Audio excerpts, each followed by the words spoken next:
¿Ya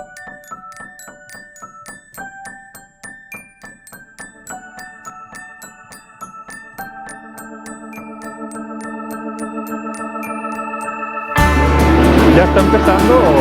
Sí, desde hace rato.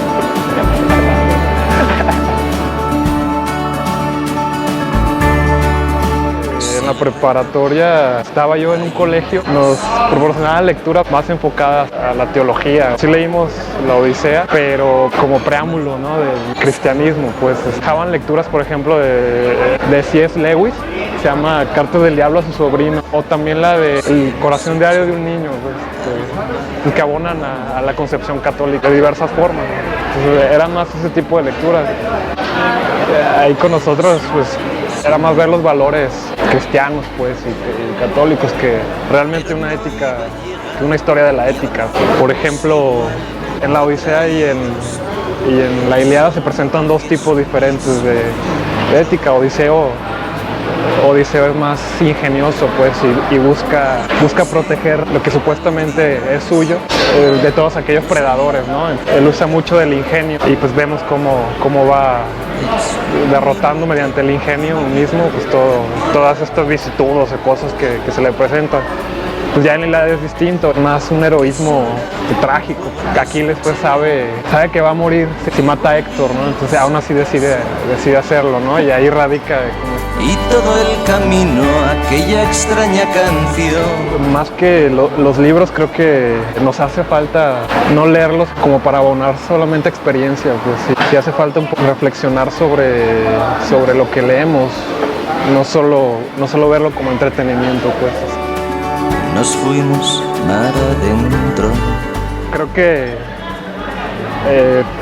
el campo de la literatura no ha estado exento de dejar de buscar el porqué para enfocarte más en el cómo, ¿no? Se nos está pidiendo que no busquemos entender el por qué cierto autor escribió tal obra, ¿no? Más bien se nos dice que vayamos entendiendo cómo la escribió, o sea, que vayamos acumulando lecturas y de ahí partir para sacar tal o cual conclusiones. Creo que está muy relacionado con el sistema de competencias que es el sistema que más se practica, ¿no? Ese sistema impone ritmos que muchas veces ni los mismos maestros pueden sostenerlo. Sí, es totalmente alentado por este sistema que te dice que te leas, por ejemplo, en un mes 5 libros de tal autor, ¿no? A lo mejor bastaría con leerte uno, pero comprendiendo las tesis y las bases de este libro. No quiero decir que es mejor leer a profundidad que en cantidad, pero creo que no se debe dejar el entendimiento por un afán de decir que cumpliste con un programa, pues, o que leíste tantos libros como tu compañero de al lado. Se tendrá que buscar una lectura de comprensión o de entendimiento, pues. Se han convertido en una experiencia que abona otro tipo de experiencias previas, pues, por ejemplo, ves alguna película y te interesa saber más y lees el libro, pero para saber más de la película o de cierto fenómeno que refleja la película, dejamos de buscar el por qué el escritor escribió eso, o que en ese tiempo había tales o cuales problemas que llevó al escritor a escribir ese tipo de cosas. Especialmente en el campo de la literatura, creo que todavía se mantiene como cierto tipo de escritura que rompe totalmente con el acumulamiento de experiencias. Pero tendencia ahorita es escribir sobre una serie de situaciones que propician que el personaje se vaya desarrollando. Por eso vemos tantos libros que primero en un capítulo están en Francia, el capítulo siguiente fueron a China. Pues es literatura acorde a estos tiempos, ¿no?, de globalización.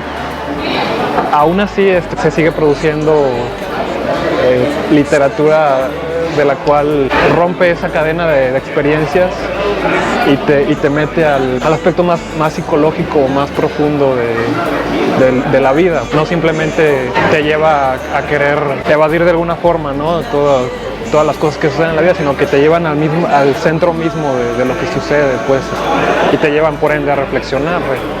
No tengo muchos pronósticos favorables para la evolución de la literatura. No se trata tampoco de levantar un muro entre la buena literatura y la literatura de experiencia. Es similar a lo que pasa con todos los tipos de mercados, ¿no?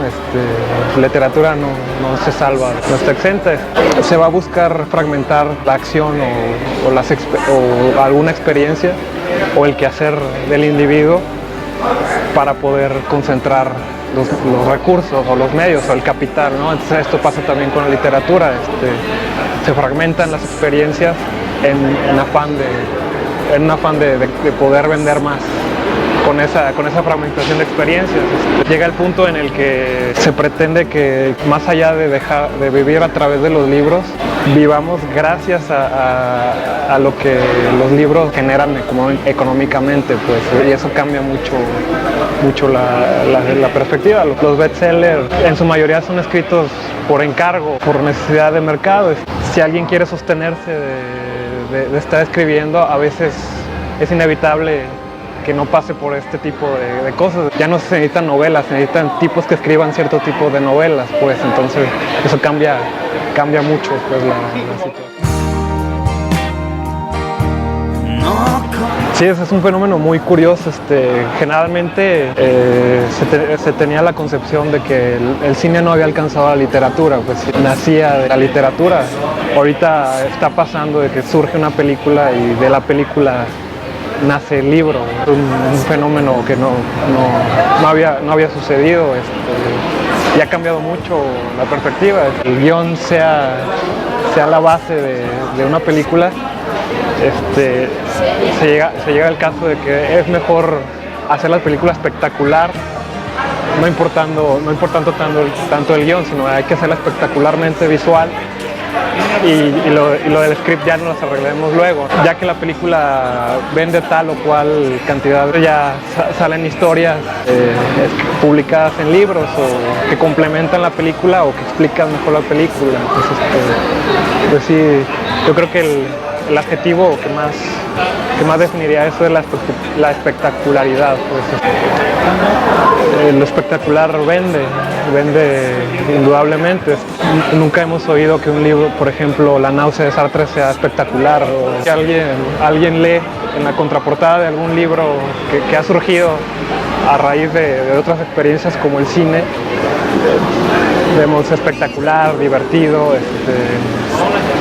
y no es algo nuevo realmente. Autores tanto como, por ejemplo, Vargas Llosa, Alessandro Baricco, mencionan que ese es uno de los principales problemas. Queremos hacer todo espectacular. Radica ahí el germen de lo que sucede actualmente en la literatura, y hay que estar al pendiente de no despreciarlo, pues no levantar un muro diferenciándolo, diciendo, no, es que la buena literatura sigue siendo la de, por ejemplo, La náusea de Sartre. Hay que buscar entender a Sartre, por ejemplo, y también buscar por qué se escribe libros también como Harry Potter, por ejemplo. Muchos escritores, sobre todo del siglo pasado, entendieron esta parte de hay que acercarse también a la gente, no solo elaborar teorías o libros que busquen expresar lo que yo pienso. Muchos entendieron esa parte, y el caso de Albert Camus o el caso de Sartre son bastante representativos. Pues ese tipo de libros se pueden leer perfectamente sin que tengas un estudio previo o para reforzar algún estudio posterior. Pues a mí siempre que me preguntan, oye, recomiéndame un libro, ¿no? Solía darles el primero que tuviera a la mano, porque entendía que de cierta forma pedimos que nos recomienden libros a veces nada más para reforzar las respuestas que ya sabemos que traemos. En un afán de tomar un poquito más conciencia, comencé siempre que alguien me pregunta, le recomiendo el libro del extranjero, de Albert Camus.